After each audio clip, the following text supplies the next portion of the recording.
क्रोध हमें अंधा, दिशाहीन, विवेकहीन और उतावला बना देता है।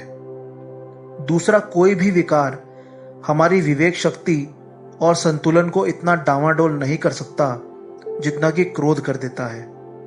कहा जाता है कि क्रोध एक ऐसी आंधी है जो मन की ज्योति को बुझा देती है।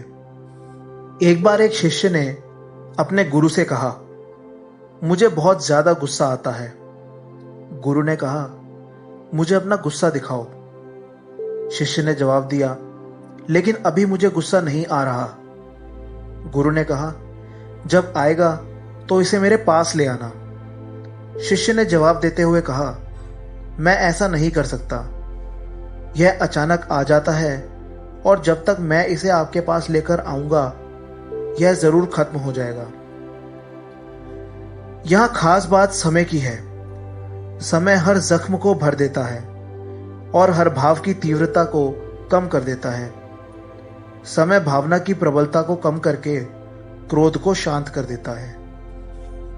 जैसे ही हमें अपने क्रोध का एहसास होने लगता है तो क्रोध की भावना शांत होने लगती है और इसकी तीव्रता कम होने लगती है। समय के साथ हमारा ध्यान इससे हट जाता है, क्रोध की तेजी कम हो जाती है, हमारा मिजाज बदल जाता है। नकारात्मक भावना से हम धीरे धीरे हटकर शांत और संतुलित होने लगते हैं। जागृति हमें रोकती है, सोचने पर मजबूर करती है, हमें शांत करती है और हमें विवेक से काम लेने के लिए विवश करती है। इसलिए जब तक हम किसी पर गुस्सा निकालने की कोशिश करते हैं तब तक हमारा गुस्सा ठंडा होने लगता है। जब हम गुस्से में किसी के दिल को चोट पहुंचाते हैं या उसे नीचा दिखाते हैं तो हमें खुद भी नकारात्मक सोच का सामना करना पड़ता है। हो सकता है कि किसी दूसरे पर हमारे गुस्से का कोई असर ही ना हो और वह वहां से चला जाए, लेकिन हमें तो इसका नतीजा भुगतना ही पड़ेगा।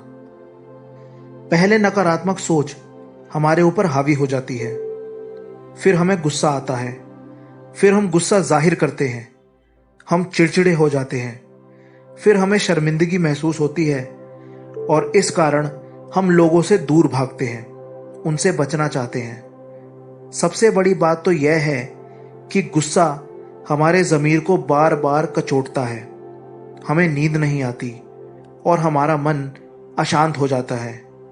यह जख्म हमें अंदर ही अंदर खाए जाता है और हम इससे दूर नहीं भाग सकते।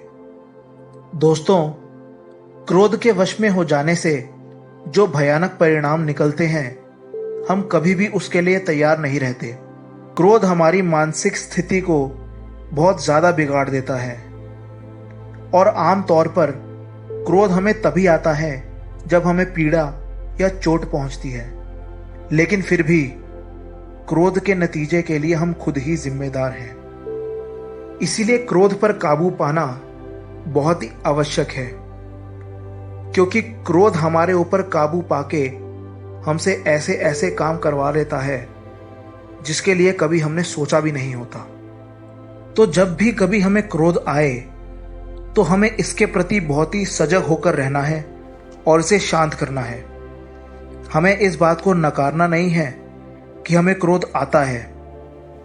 मन पर निगरानी रखते हुए और क्रोध के प्रति सावधान होकर ही हम धीरे धीरे इस अवस्था को बदल सकते हैं। तो दोस्तों, अगर आपको यह वीडियो पसंद आई तो इसे लाइक ज़रूर करें और इस वीडियो को हर उस व्यक्ति के साथ शेयर करें जिसे आपको लगता है कि बहुत ज़्यादा गुस्सा आता है। हमारी आगे आने वाली हर वीडियो को सबसे पहले देखने के लिए चैनल को सब्सक्राइब करें और बेल आइकॉन को ज़रूर दबाएं। और इस वीडियो को देखने के लिए थैंक्स फॉर वॉचिंग।